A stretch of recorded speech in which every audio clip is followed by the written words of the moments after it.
Welcome to the newest show on Breakaway USA. My name is Gentry. We have Kevin over here streaming from Chicago.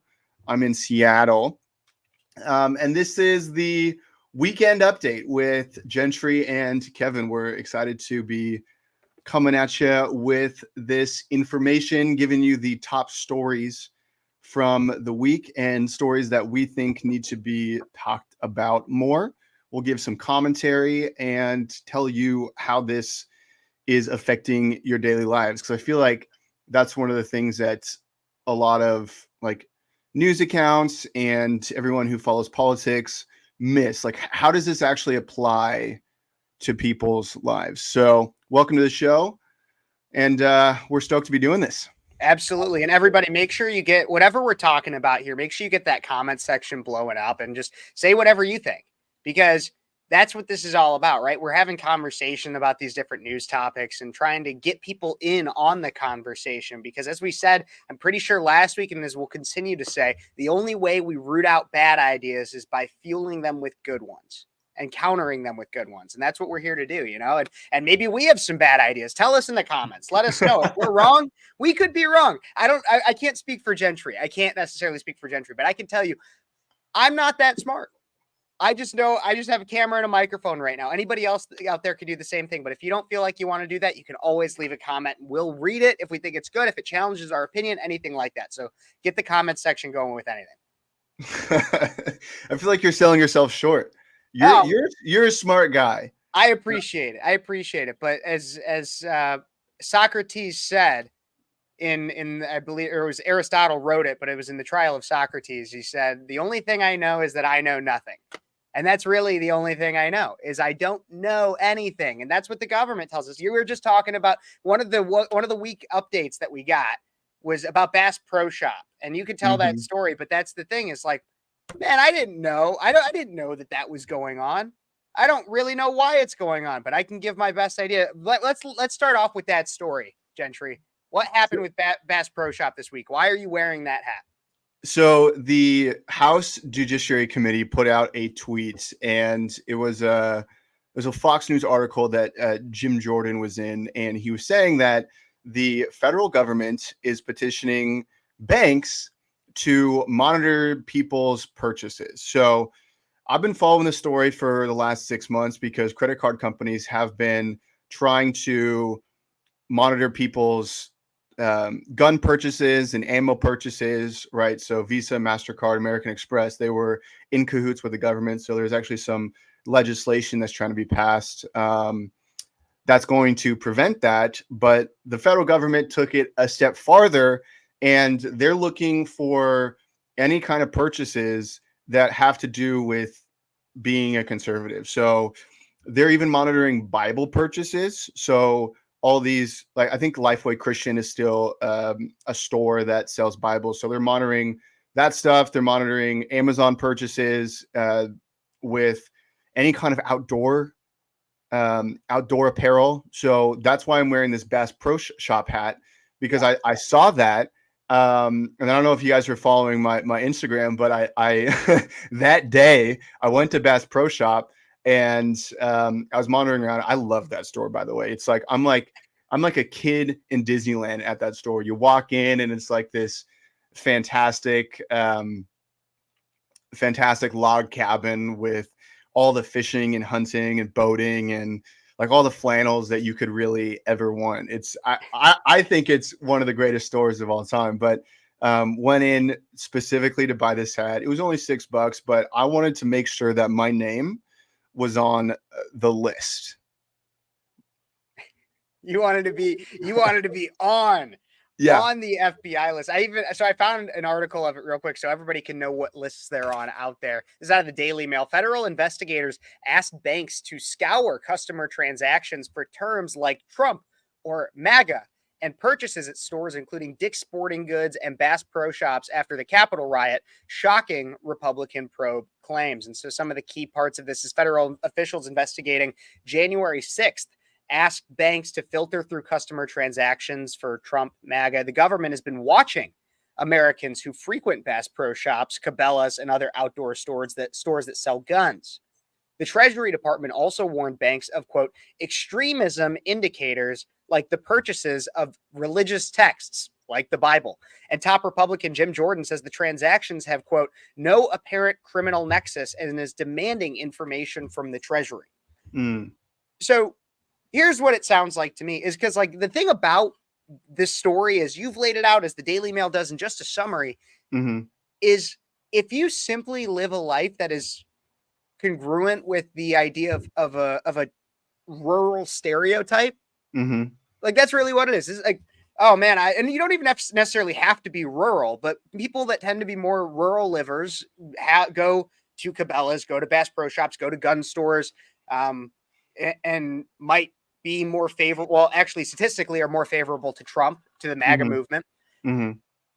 And if you're like that, if that's how you live, if you live a Bible holding, gun loving, America freedom loving, Trump conservative lifestyle, you're enemy number one to federal investigators. That's what we're seeing here.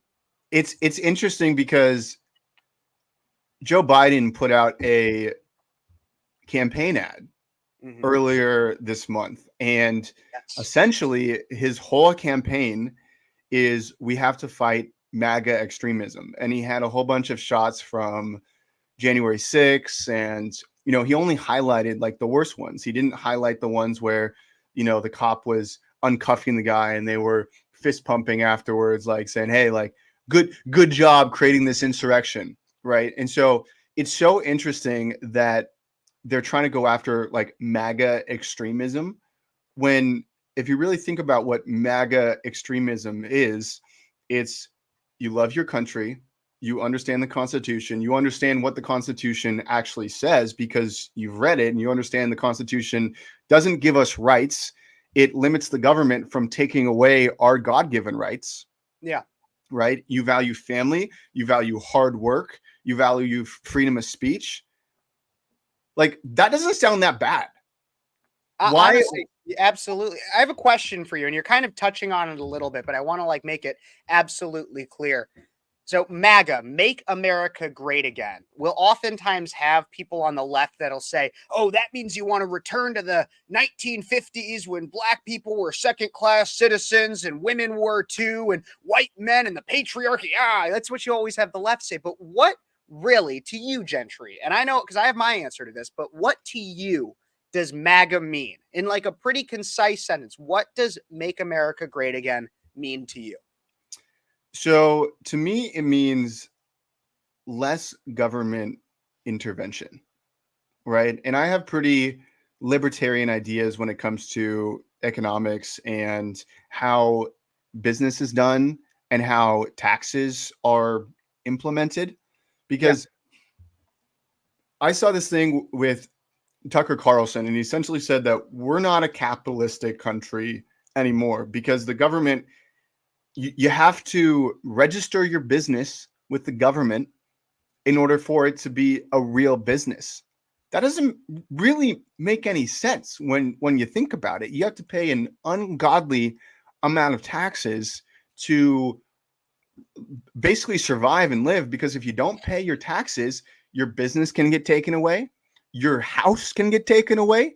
The house that you live in, that you borrowed an ungodly amount of money for, if you don't pay your property taxes, they could take it away. So really, your landlord is the government. So there's so many economic implications. And one of the reasons why I go to this is because right now in Joe Biden's America, with Bidenomics, we're seeing all these fake numbers that Biden's pushing out. And it's all these jobs report. Oh, unemployment's the lowest that it's been in X amount of years, blah, blah, blah. It's like, yeah, but what's the real numbers, Joe? Because people are working 2 jobs to make ends meet because everything is so freaking expensive, right? So if we really want to make America great again, I think that having less taxes like we had under Trump, like we had under, I wasn't around during Reagan, but I heard about it. I heard it was awesome. Yeah. Less taxes so that people had more money and less stress, and they could actually live the American dream, which is life, liberty, and the pursuit of happiness. And if you know anything about history, right, Thomas Jefferson took that phrase from John Locke, and he said life, liberty, and the pursuit of property. Now, property doesn't necessarily make you happy. Stuff doesn't make you happy, right? Like we've all heard the billionaires talk about all this stuff. You're hitting a great point, because what you're saying is, and sorry if I'm just cutting you off and finishing the point, but is property, it has to be yours. Just as you said, like if you're paying taxes on it and if you're taxed to death to no end, then it's not even ever really yours. Do you actually own anything? Like, not you, like this is a question to the viewer or the audience is, do you actually really own anything? Do you have any sovereignty over anything? This is how I get, and so this is kind of transitioning to a completely different story a little bit, but I think it's worth talking about, is the March for Life that happened this week. The March for Life in Washington, D.C. It is the largest demonstration of pro-life activists that happens, at least in America, if not globally, every year. There's a lot of things to talk about with it, but let's talk about one of the common leftist arguments when it comes to the idea of abortion is the my body, my choice, is I should be allowed to have bodily autonomy. And when we talk about the idea of do you really own anything? Well, we already talked about a house or anything that you have. You have to pay sales tax on it. If you don't pay taxes in some way, then you could have anything taken away from you. Let's even just talk about your body. Do you even have a right to bodily autonomy? And the answer is no. No. And what do I mean by that? Well, people like to usually bring it up with abortion, but you can't just go shoot heroin. That's illegal. You can't do that. You're not allowed to. Heroin, cocaine, pretty much any illicit substance, that's illegal. You don't have bodily autonomy, nor do you have a right to. And to an extent, I don't believe you should. And I don't know if that's your opinion, Gentry, but like we could start there. When you don't really own anything nowadays, you have no property. Your body isn't even your own property, because while you could go and shoot heroin, you'd be locked up for it. This topic is always so interesting because it's like a lot of people look at it from the legal definition and they don't necessarily look at it from like a social lens, right? I think that some of these drugs should be illegal. I also think that some like churches and other nonprofits should be able to talk about it, and it should be amplified that these substances and abortion and all these things that tend to destroy people's lives should be talked about, and people should be educated on what it's actually doing. I think one of the biggest mistakes that we've made in the last few years is we've glorified medication. We've glorified drinking. We've glorified, I mean, just in the last couple of years, like being fat. Like you have in a lot of ways, you do have the ability to go, become obese, but it's not healthy for you. It's not good for you, right? And there's a lot of drugs out there. I mean, one of my biggest drugs, I'll just be straight up, is social media, right? And we're kind of getting off topic from what you're talking about, but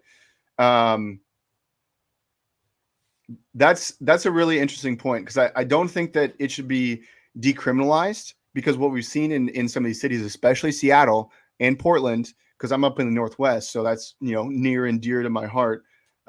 These people are like more people tried weed because it became legal. I'm in Illinois. I see it. You're absolutely right.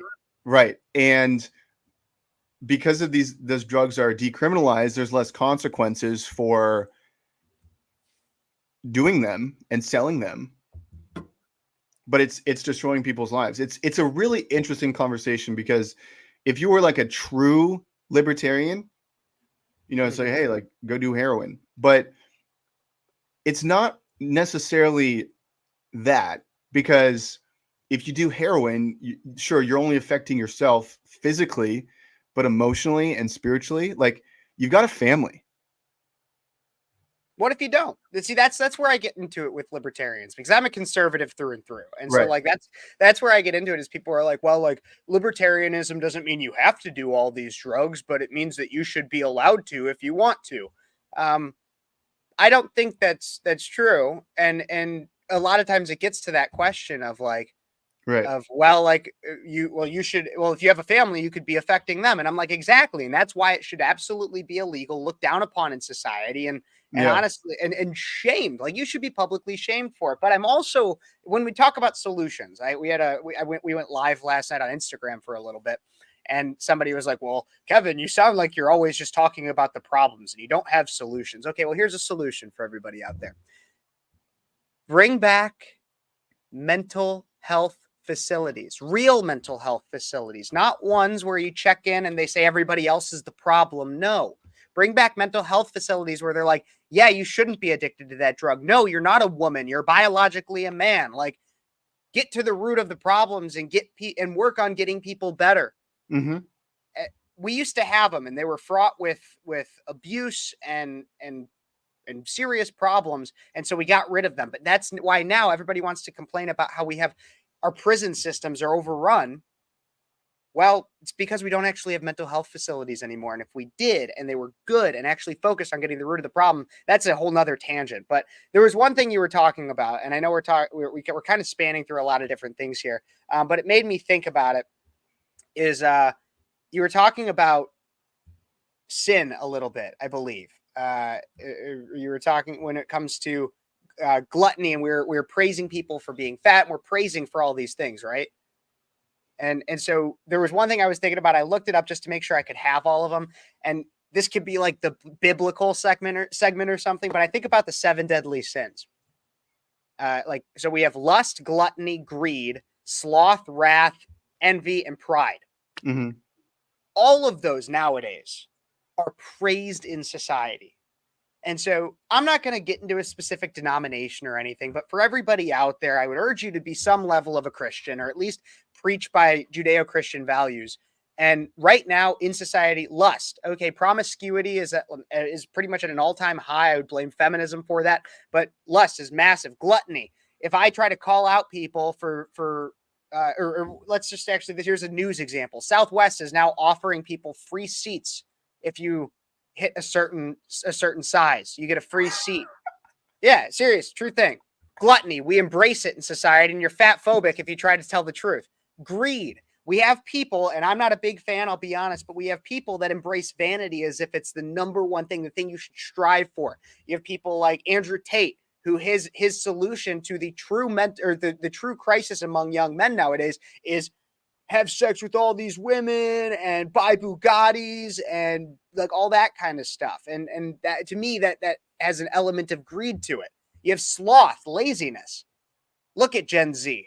I rest my case. Wrath. Wrath is a strong anger and a hate towards another person. Mm-hmm.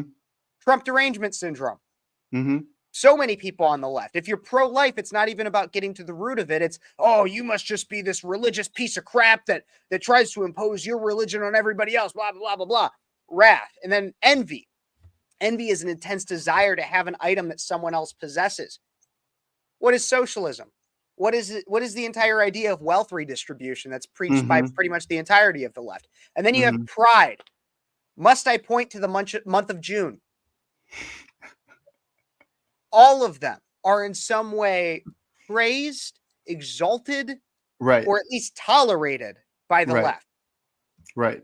And a lot of modern day society. And so all I'm saying is, when it comes to that, I'm not going to be this person that predicts the doomsday or anything like that. It always gives me anxiety, and I don't necessarily think that we are in Armageddon yet. It hasn't gotten that bad.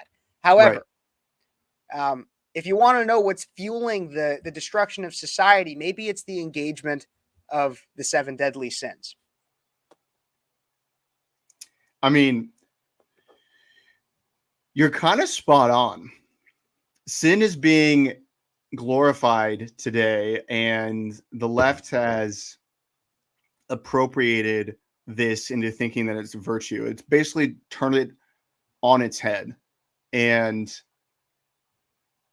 in a lot of ways, conservatives have just let them. Christians have just let them because they don't want to be unloving by judging people, because there's so many verses that are taken out of context, right? My pastor used to say, a text without a context is just a con, which I thought was fantastic. And so everyone takes like Matthew 7, like, judge not lest ye be judged. But then if you read the whole verse, it says like, don't judge someone if you have a plank in your own eye, right? And you're looking at the speck in their eye. It's like, well, you want to be able to take care of your own stuff first, right? So like, number one, don't be a hypocrite. But then if you keep reading it, it essentially talks about we're supposed to judge. Yeah. We're supposed to call out sin. And no, absolutely. And that's the problem that we see with everything. I had somebody I just responded to it. I talked about Lil Nas X. Lil Nas X has this new song, J Christ. He also has all this stuff out there where he was like, oh, I'm actually going to turn Christian. Like, I'm going to go and study and get a biblical studies degree. And he faked an acceptance letter to Liberty University. Like it came back. It was totally fake. But he said, I'm going to do biblical studies. I'm actually a Christian, blah, blah, blah, blah, blah.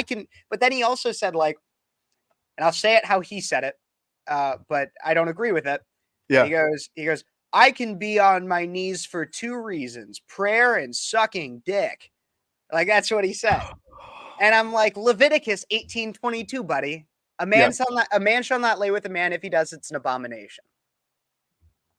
And that's a paraphrased version of it, but that's essentially what it says. And look, like you said, I'm a believer in hate the sin, not the sinner. Let he who is without sin cast the first stone, all of that kind of stuff. However, you're right. When in the Bible, it even says to spread the word of Jesus Christ, to push the ideas of Christianity among others. And it doesn't mean go on a quad and tell everybody they're going to hell or something like that. Look, I overindulge in alcohol on occasion. Like I've disobeyed my mother and father. I've sinned just as much as the next guy. Mm-hmm. I'll admit I've never taken it up the ass. But the problem is that when it comes to overindulging in alcohol, I know it's wrong. I repent for it when I do. Mm-hmm. Lil Nas X, on the other hand, and many others out there are like, no, being gay is okay. It's perfectly fine in the eyes of the Lord, when the Bible specifically says it's not. Mm-hmm. Mm-hmm. The Bible expects us, and the Bible, God, Jesus, they all expect us to be sinners. Mm-hmm. We are a flawed, like the definition of man biblically is a flawed specimen. Oh, for sure. And so we're not meant to be perfect. And so I don't want to be a holier than art thou kind of person. Yeah. But I'm going to be honest and say, yeah, being gay is wrong. And so that's just kind of a long drawn out version of, like, you're right. We need to practice the, like, judge not lest thee be judged, but take it the step further. Understand the context in that sin is bad, and we live in a world that it's all around us and people are celebrating it. And if you don't celebrate it, then you're a bigot. Well, the reason why we get called bigots all the time, which, if you know the root of that word, it's just big idiot, right? It's someone who doesn't know why they believe what they believe, right? And so we know why we believe what we believe. So, like, let's try to redefine that word to the original meaning, so that when people actually use the word bigot on us, they're like, do you know what that means? Because they really don't. Anyway, I think that the devil has done a really good job of getting us to identify with our sin. Here's a weird example. I got some friends that are in recovery, and they go to these AA meetings and NA meetings, and they say, hey, like, I'm a drug addict or I'm an alcoholic, right? Yeah. And I appreciate 12-step and I appreciate all this kind of stuff, but I don't like identifying with the sin. And with a lot of the gay community, like, they identify with the fact that they are gay, right? And so the biggest problem that we have is we're calling out sin, but we're not calling people up to their true identity. And that's a little bit of a deeper conversation. right? It's not saying, oh, like you can't be gay. It's like, oh, did you know that you actually don't have to identify with what you do? Because we all do stuff that we don't want to do. Paul even says it. He's like, why do I do what I don't want to do? And why don't I do what I want to do? Right? He says that in one of his letters. Yeah. And so whenever and this is kind of the intricacy of spreading the gospel today and helping people out of whatever garbage they're in, because you have to like really speak to the soul of someone and really understand them. And I think a lot more conservatives probably need to read the book How to Win Friends and And Influence influence People, people. because Phenomenal they book. do a Phenomenal. terrible job of this. Yeah. They just comment on social media, all this kind of stuff. And, on a social level, like that doesn't make any friends or influence people at all. Like literally the first part of that book, it talks about how if you try to convince someone that they're wrong, they'll be more convinced that they're right. Yep. And so this whole idea of identifying with the sin, identifying with the garbage, there's got to be like a way to reframe. And the way to reframe is all about relationships. Mm-hmm. All about relationships. You have to actually know somebody to be able to speak into their life.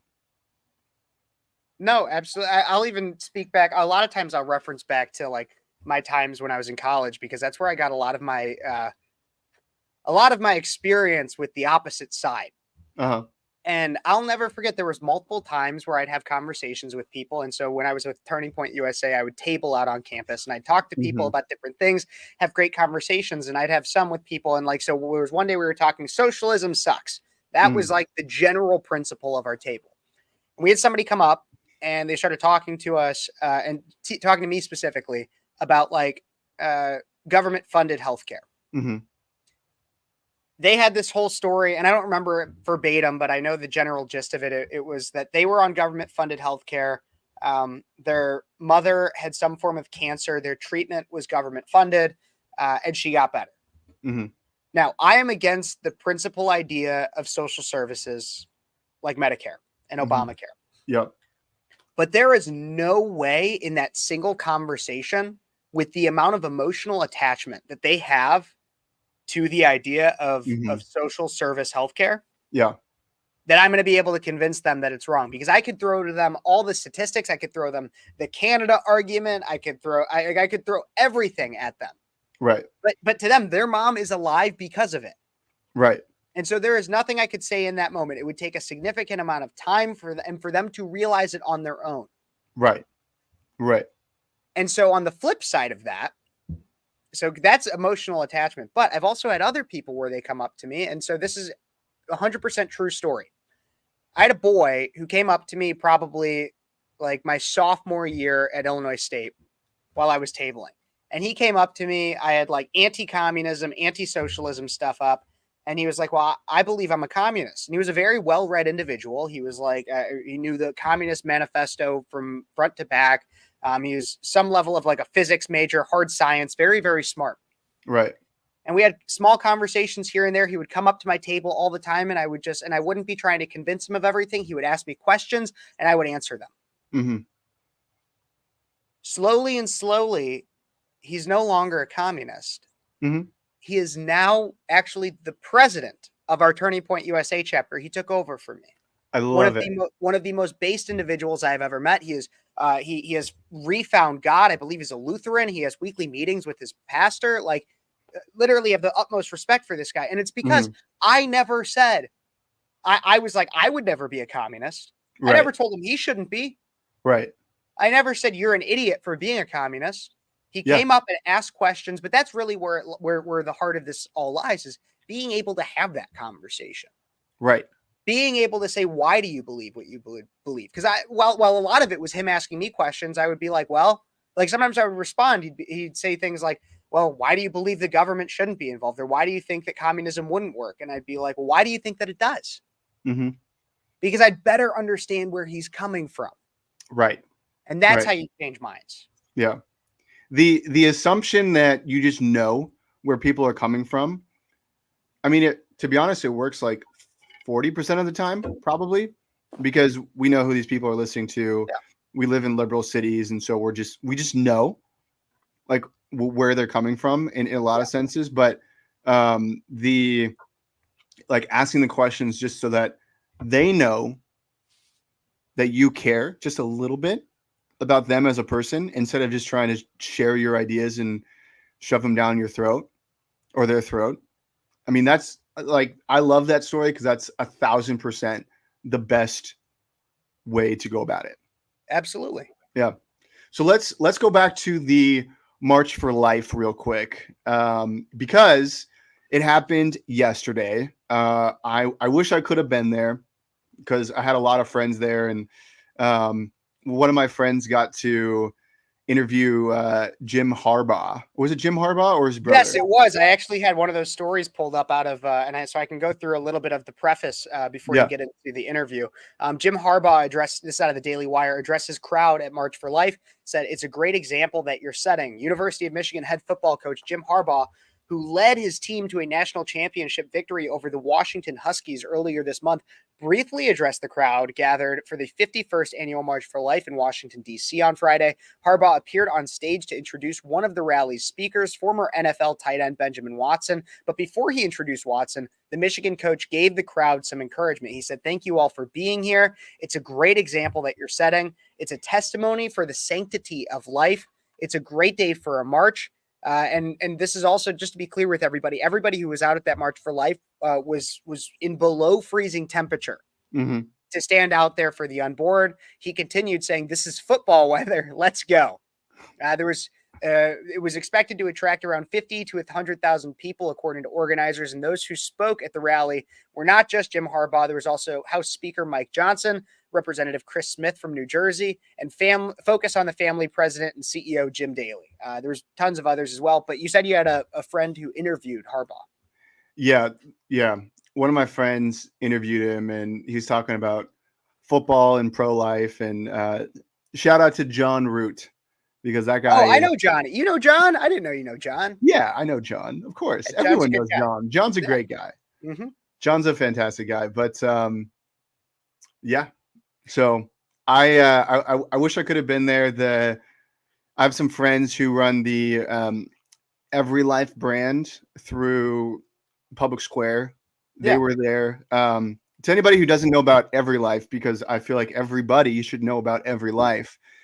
They are a pro-life diaper company, and you might think that that's a little bit redundant, but I heard a story that they went to a conference in Switzerland or something like that, and the whole diaper conference was about DEI and wokeness, and apparently a lot of the diaper companies are donating to Planned Parenthood and other abortion causes, They are.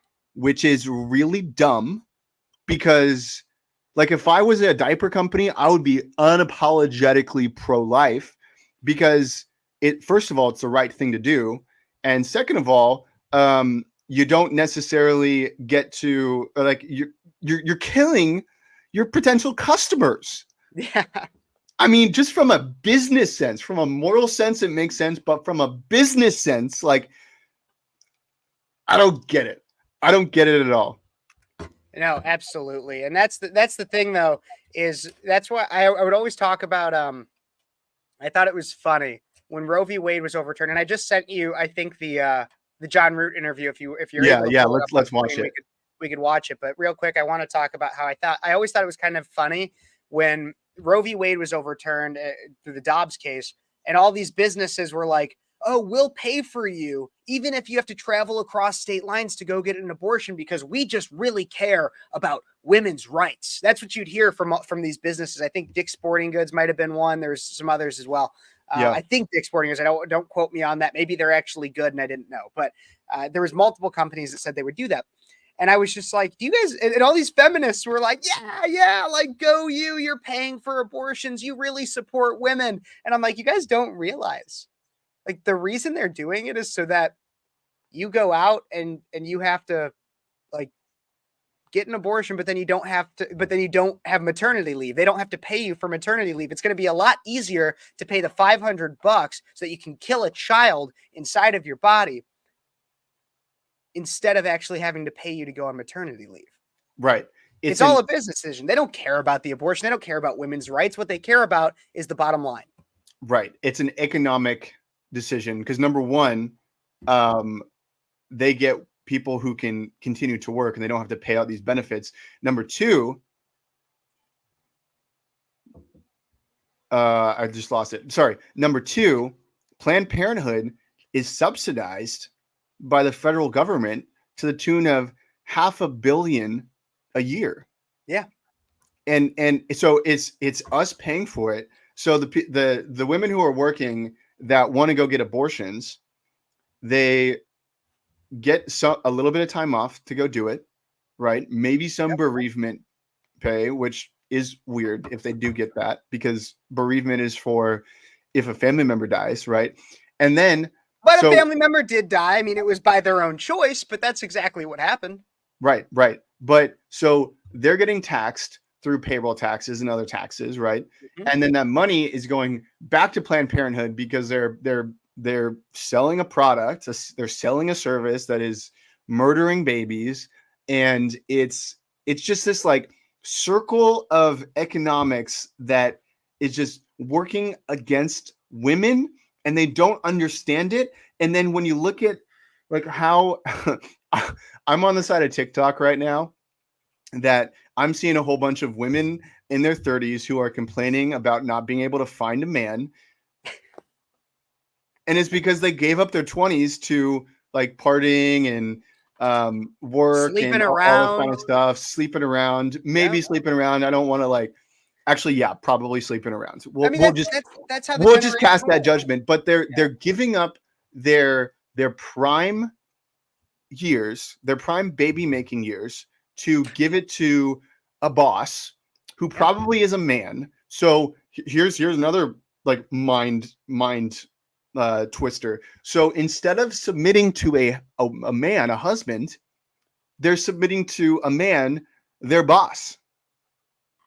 And it's just mind blowing. Anyway, we're not really here to talk about women in their 30s. We're here to talk about protecting babies, but it's all connected. No, it is. It's all connected.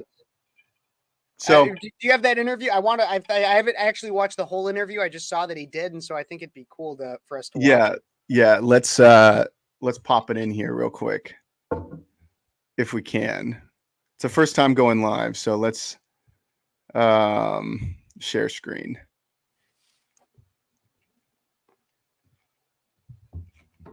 Boom. All right. Let's get this all loaded up in here. You should be able to go full screen with it too. Oh, well, first off, congrats on the Natty Championship. How does it feel, and what have you been doing ever since that? Oh, it's been incredible. Just back to work, getting ready for the next season. There's a passing of the torch that's awesome, and just incredible to be here today and see the testimony of so many that are here. Well, and then also too, you were telling me 70 players got baptized on your team this season. What led to kind of like that mini revival inside of the Wolverine locker room here? It's our players and their parents, our coaches, our staff. There's a spiritual mission, to our team, and I'm inspired by them. You see guys like Blake Corum and so many others, but it's inspirational. The young players on our team are incredible examples. Yeah.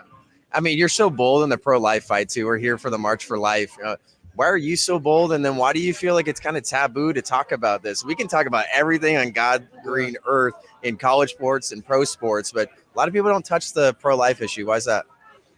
Just have the courage to let the unborn be born. The testimony of so many here, of yourself, just so thankful and grateful for that. This is a great day for a march. It's a great day for the sanctity of life, and it's football weather. Yeah. So let's go. And then finally, too, How is the job search going? I know you can't break everything down, but I'm a Falcons fan, so obviously I'm rooting for you, and you got a lot of different places that are searching you out. But what kind of keeps you grounded while you got a lot of people wanting you up at the top in the NFL while still coming off a great national championship with Michigan? Well, I just take the counsel from God, Yeah. and the Holy Spirit, and Mr. Jack Harbaugh, my dad, and my wife Sarah. But just taking the advice, just living one day at a time. One day at a time, one game at a time, one play at a time. And then final two questions for you: one pro-life question, one football question. Pro-life question: why do you believe that every single baby has value? It's the sanctity of life. I mean, there's no rights without the right to be born. And then finally, too, how do you think your brother's no other rights matter if you don't have the right to be born? Final question: how do you think your brother's going to do tomorrow?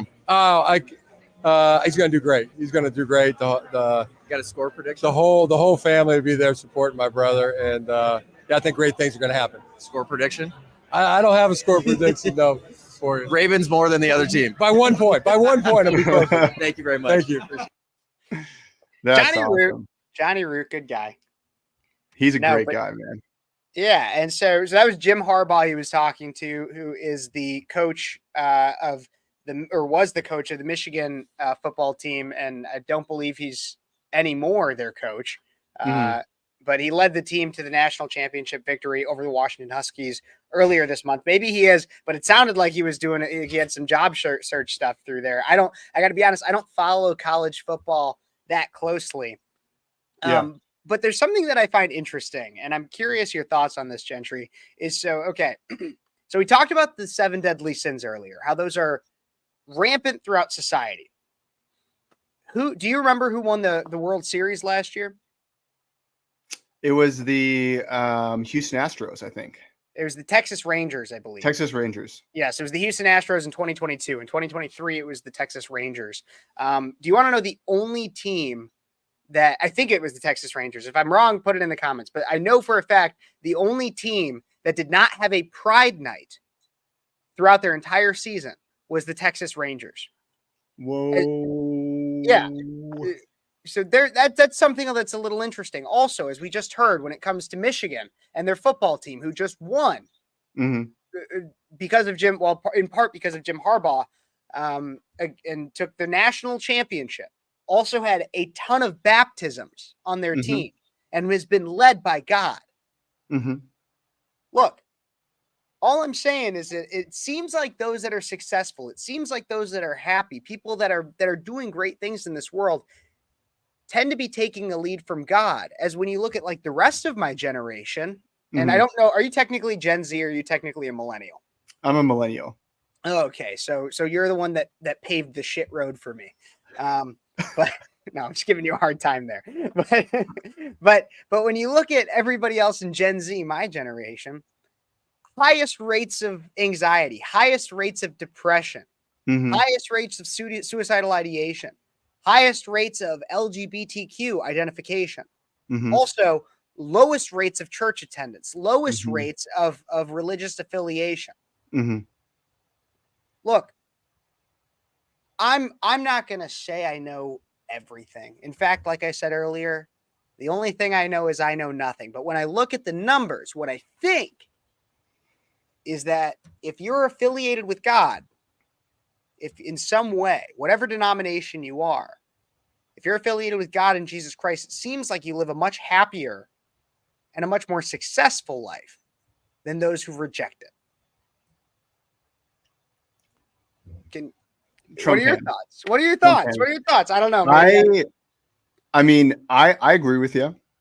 I don't think that you automatically become like financially successful when you become a Christian, but here's what I will say is a lot of life starts to make more sense because there's all these like little pills and therapy sessions and all this kind of stuff to help with anxiety or help with stress or help with whatever.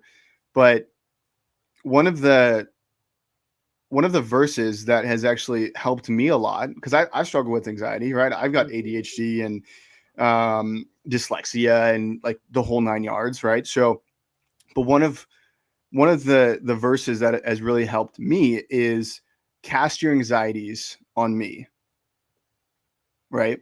Yeah. And that's that's God talking to us. And it takes a lot of practice to do that, right? It's not just like you say the prayer like, God, take this from me, and it's going to happen, and it's going to be, sustained, right? Because we're fallen people. We're always going to go back to the muck, right? Like a dog returns to his vomit. But there's a lot of peace in knowing that you can do that. There's a lot of peace in knowing that, God knew you in your mother's womb. There's a lot of peace that God knew your name before the beginning of time. There's so much peace that you're on this earth for a purpose. And in this chaotic life that we're living in, there's people are asking for a better way. And here's a crazy example in the Seattle area, and I'm sure this is prevalent in a lot of other big cities, but the use of like witchcraft and magic and tarot cards and all the like palm readings and all this other like mystical stuff, people are trying to find a way to make sense of what's going on. They're trying to find a way. One of the reasons why Harry Potter is so freaking popular is because people are attracted to the spiritual, to the mystical, to whatever it is, because we're designed that way. But people are making up, like, and I'm not saying Harry Potter is good or bad. I really enjoy the Harry Potter series, but there's a reason why people are attracted to these shows like Stranger Things. There's a reason why people are attracted to this spiritual realm. Supernatural, period. The supernatural is because we're designed like that. Yeah. And my advice would be, instead of going after these things that are, man-made and made up or demonically influenced, wouldn't you rather go look at, an ancient text that has survived the test of time, that claims to be written by God through men, that has no errors in it? Wouldn't you rather look at that than try to live this chaotic life that you're living, and you're trying to make sense of it all, and you're going based off your feelings instead of truth? Feelings are valid, but feelings are a way to point you to something's wrong, right? Yeah. And Well, I think this kind of, and sorry to cut you off there, but I think this kind of speaks to the conversation we were having earlier, and the fact that you can't approach a conversation with somebody who disagrees with you by telling them that they're 100% wrong right off the bat, because it's only going to push them further into their own belief, right? mm-hmm. And so that's kind of what I see here. Is it's like the way that you approach this kind of conversation is, hey, why do you think you watch all these things, or why do you have tarot cards? Why do you think you look into all these things and Stranger Things, or maybe you watch a lot of scary movies and you have a fascination with that kind of with the supernatural? Well, maybe it's because there's an inherent need in the human spirit, in the soul, Mm-hmm. to search for meaning and to search for not only personal purpose but also grander purpose of the entire human race. Mm-hmm. And you're right in terms of the true answer to that is the Bible, Mm-hmm.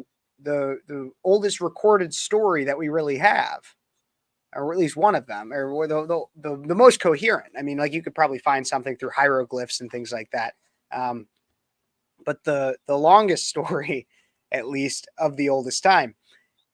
And so that's how I think you really introduce people to it. Mm-hmm. Mm-hmm.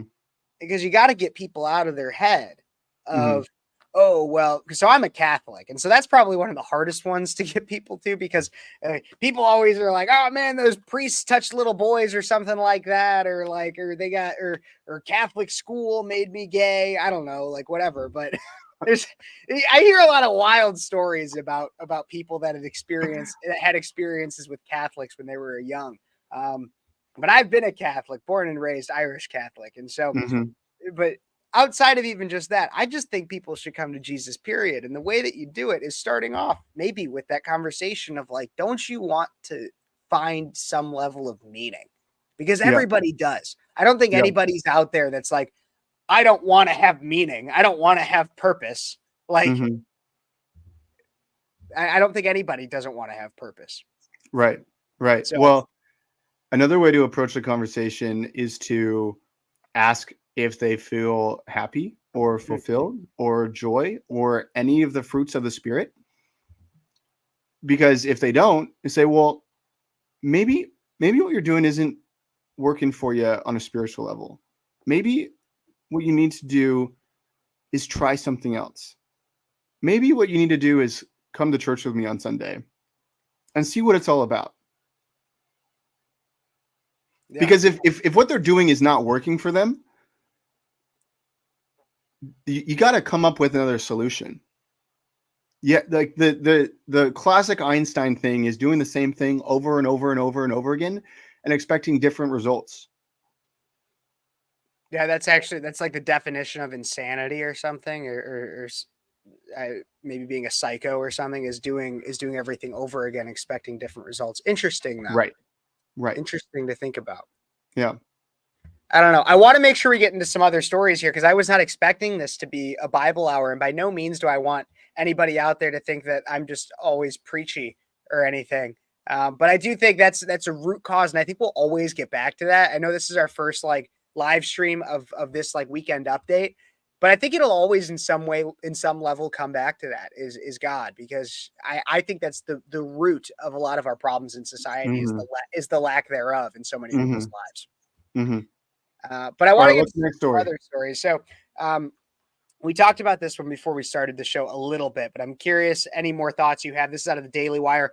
DOJ confirms Hunter Biden's laptop. In a court filing on Tuesday, the Department of Justice confirmed what most Americans already knew. The infamous Hunter Biden laptop is in fact real and did belong to the president's son. New York Post reporter wrote in a post on X that in addition to the Bidens and the Justice Department being fully aware that the laptop was Hunter's, they had even been able to match the contents discovered on the laptop to content stored on the cloud under his account.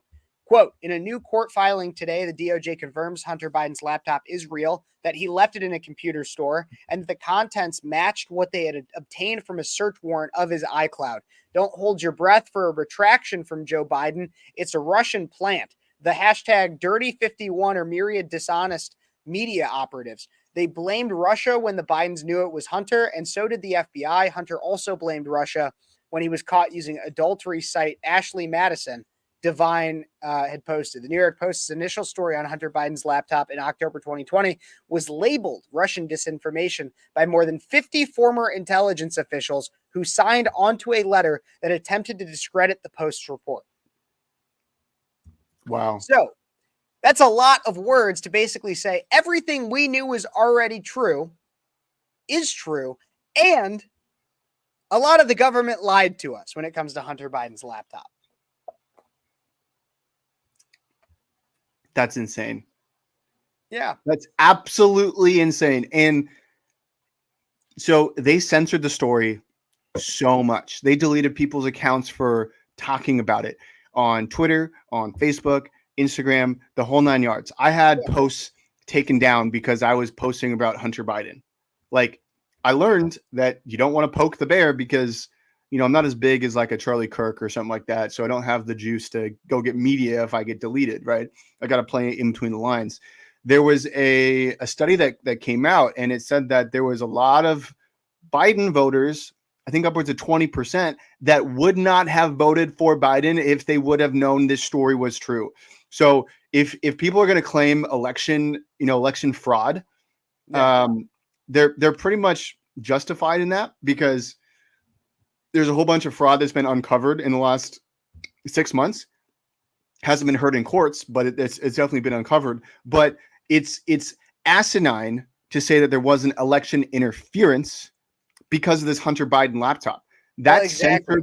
that censored story, those 54 officials, those government officials that signed on to this affidavit saying it's Russian misinformation, should get their time in jail, in prison. They should be in prison for lying to the American people and swaying an election and basically destroying this country from the inside out. Because of Biden, we have open borders. We've sent billions of dollars to Ukraine, which really is a huge money laundering scheme. The world is destabilized. China might attack Taiwan at any point. There's a conflict in the Middle East right now that would have been prevented had Trump been reelected. It is the classic example of the deep state doing the deep state things. Yeah, no, exactly. And so actually, that number that you were talking about is from Elise Stefanik, who said during a congressional hearing, she had also tweeted a video of her speaking, and she wrote, 53% of Americans made aware of the Hunter Biden laptop story would have changed their vote in 2020. 53% of Americans. That story in and of itself, had it been reported honestly by the entirety of the American lamestream media, could have actually changed the results of the 2020 election. Oh my gosh. And the thing about all that is exactly what you're saying is, so I've been one, and I know this sometimes angers some of my viewers on YouTube, but I've been one where I've consistently said, I don't know if voter fraud was the issue in 2020. I don't. Right. And I have to be careful with my language because I know that all of the social media platforms could ban you if you say certain things about this. Mm-hmm. But I don't know. I did not. I looked for numbers. I know what Trump said. I know what Mike Lindell said. I know what a lot of people that I hold in a fairly high regard said. But I haven't seen the numbers. I haven't seen the evidence to prove that it was fake ballots or anything like that. So I'm not going to claim that. But what I do know is that the Hunter Biden laptop story, along with the consistent lies or at least half-truths pushed out in the media, that rigged the election. Mm-hmm. In with 100% certainty, because even if the number is skewed from what Elise Stefanik said when it comes to the Hunter Biden laptop story, when you have people out there that pushed it and said it was Russian disinformation, when you had a media that went out there and claimed that Trump was a racist or that he loved neo-Nazis or that he himself was a fascist dictator, when you have real mainstream media, NBC, or as I usually call it, MSDNC, when you have things like that, CNN, fake news network, when you have all of these different media sources that are telling people the opinion as if it's objective fact, or you have intelligence officials out there saying that this laptop story is Russian disinformation, which they knew themselves was a lie. When you have an American public that believes that the 2016 election was stolen by Russians, when the Durham report shows that Hillary Clinton and Obama, who pushed that story, knew that it was a lie from the get-go. Mm-hmm. When you have all of that, when you have all of these people in the media and the people that are supposed to be getting out the truth to the American public, spreading lies, of course the 2020 election was rigged, but it doesn't even have to be about voter fraud or fake ballots. That's too shallow of an answer, in my opinion. It is by the consistent brainwashing of the American public. Right. It's hiding a story that could have swayed the election. It's so frustrating. I get so fired up about this because, once again, the conspiracy theorists are right. Yeah. We're right. We're freaking right. And they're wrong. Again, we're batting 1,000 on this. Whenever the left says Russian disinformation, Russian misinformation, you know it's true. You know it's true. It's astonishing. And here's maybe what I don't understand, to be honest. I don't understand why Russia, Putin, doesn't come out and say, that wasn't us. We didn't do it. No, I think if anything, it just puts their name out there more. I think that's honestly kind of what it is. It's just like, true. It's true. Well, like it's kind of like, hey, well, if they think we're powerful enough to steal an election, I think that's honestly probably part of what it is. So 2016, let's think about that one. It was consistently pushed that Russia helped Trump win that election. Right. It's the idea of they want to spread fear of themselves. They want people to think they have a lot more power than they genuinely do. And so if Americans, the average American thinks that Russia is powerful enough to swing the entire election, to change the results of the election, Yeah. and to steal it for one person, then that means the message that's being spread is that Russia is stronger than America. That's essentially the message. And so why wouldn't Russia want that message spread? Right. But let's poke holes in that argument though a little bit, because let's say Russia did help Trump. I don't think he did.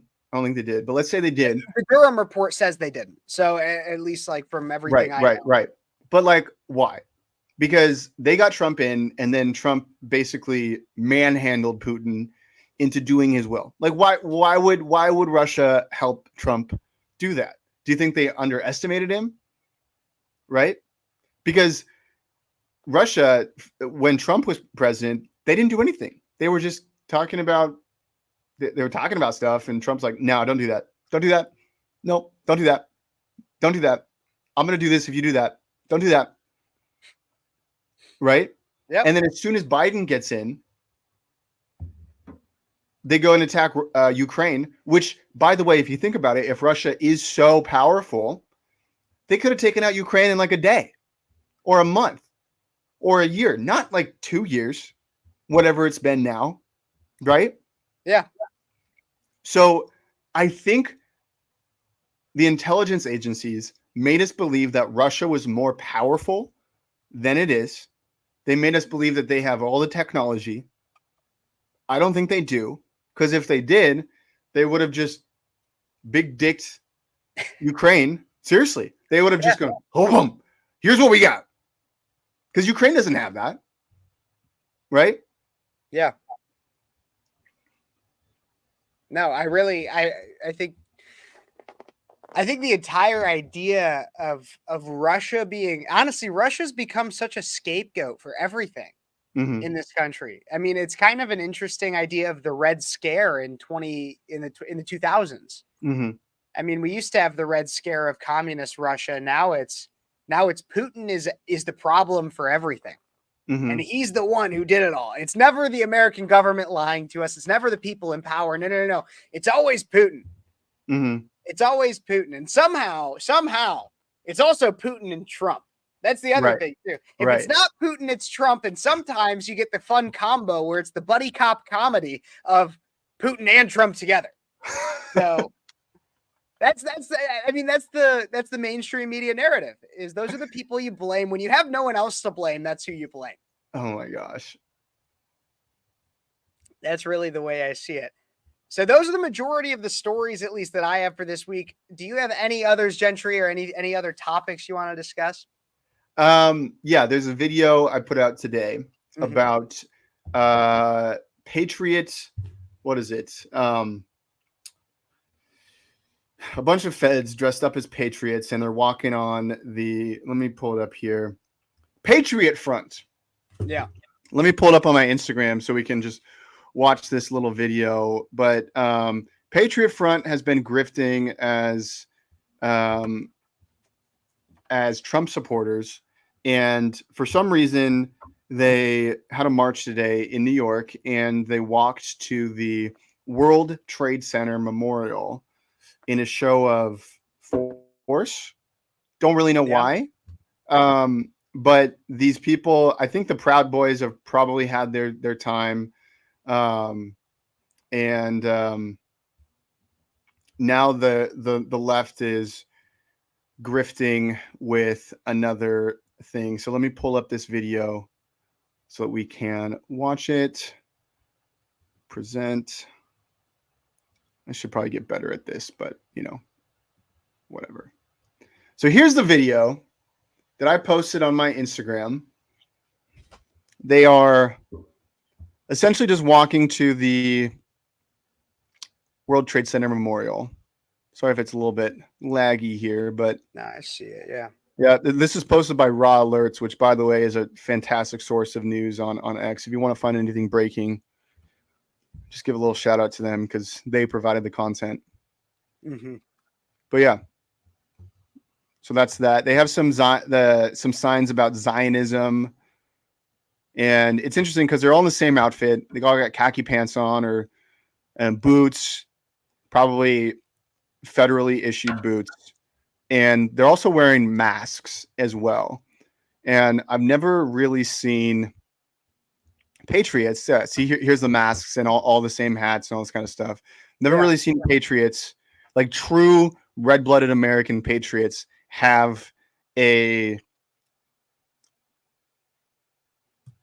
uniform like this. It just doesn't make any sense. COVID's over, so like they don't have that. I don't know, and I think it's important to talk about this because the left is coming after us with, our own tactics.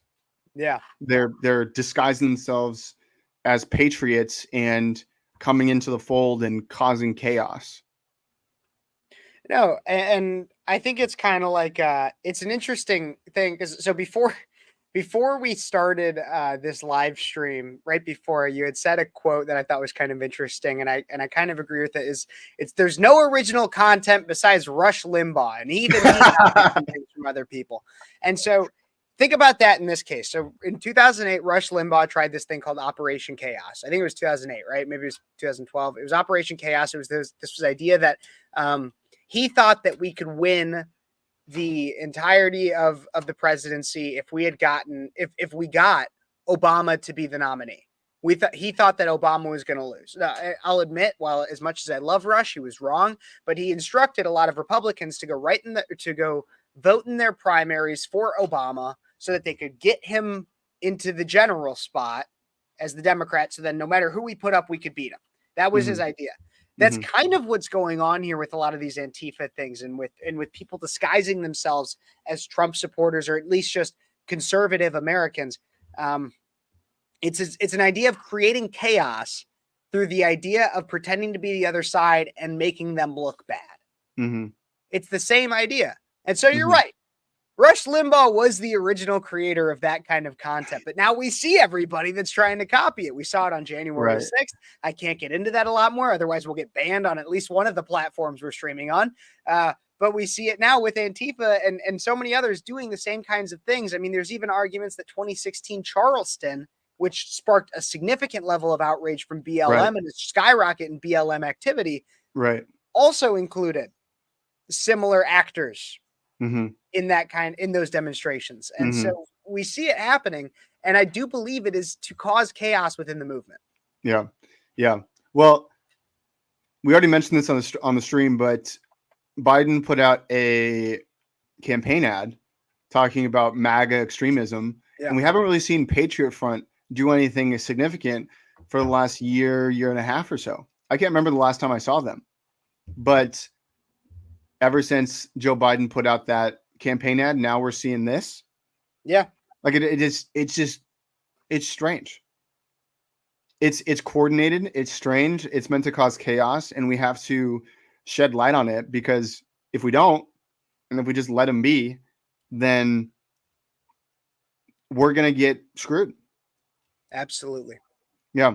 Going back to your other point about Rush Limbaugh saying to write in Obama, a whole bunch of conservative talk show hosts did something similar in 2020 when they said vote on the day. Like, go in and vote on the day of the election. And day of election was like a theme that I pushed out, a lot of other people pushed out, and I think we were wrong. I absolutely think we were wrong. I 100% agree with you. Yeah. The thought process was like, if they know how many people are voting, they can cheat, they can change numbers, blah, blah, blah. But I think that it would have been better just to have all of our votes counted, because especially in Maricopa County, they had malfunctions in the voting machines. Yeah. Which, voting machines are a whole nother subject we maybe can get into sometime. But when you do vote this November, don't wait until election day. Just vote, please. Just vote. Absolutely. And make sure that your friends vote too. There's a whole the last couple of months I've been in some really interesting conversations about voter initiatives. And and this is really encouraging. There's a more than a handful of organizations raising millions of dollars to hire people to make phone calls, to go knock on doors, to send out texts, to do all this stuff, to make sure that we get low propensity voters to the voting booth. Right. So Scott Pressler, he's doing voter registrations at gun shows and at churches and outside of Bass Pro Shops and all these really smart ideas. And so he's registering tons and tons of people. But all the extremists, right? All the ones that are on the FBI watch lists. Right. And so here's where I'd call you out, call everybody out that's watching this. We have to get our activism off of social media for a second, right? All the activity that we're doing on social media is great, okay? But we got to go from online to offline, and I would encourage you to go register people to vote Republican. Yeah. Because I guarantee you that you know people that are fed up with all this stuff, but who also will forget to vote on election day or before election day. So everybody who's listening to this, here's the challenge.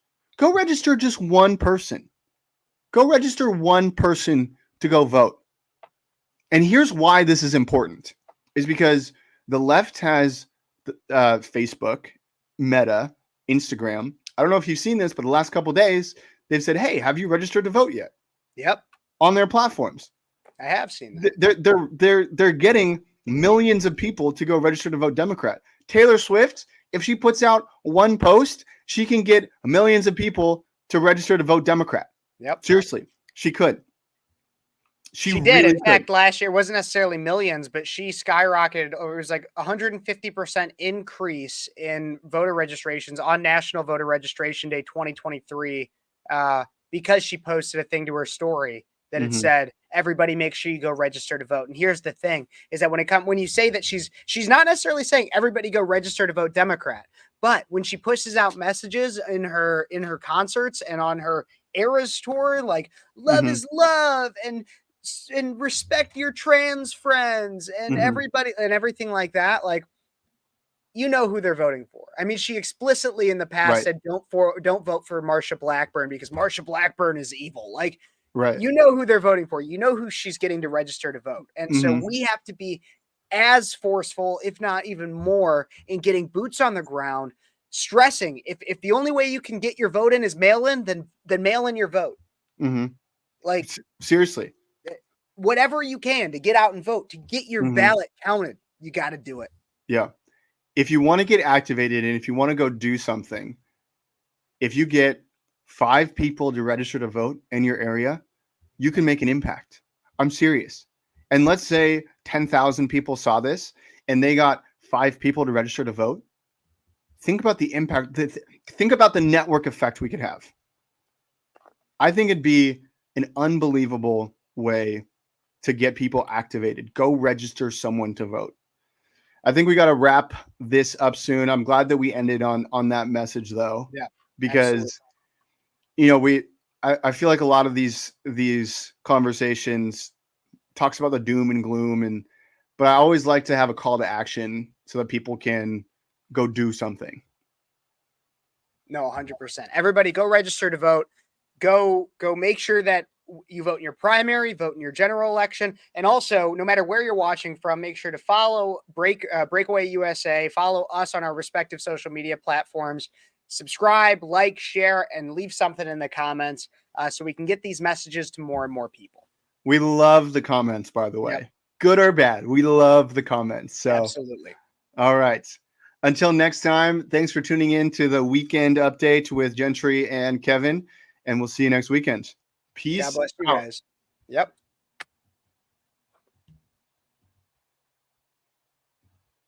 All right, let's end this stream.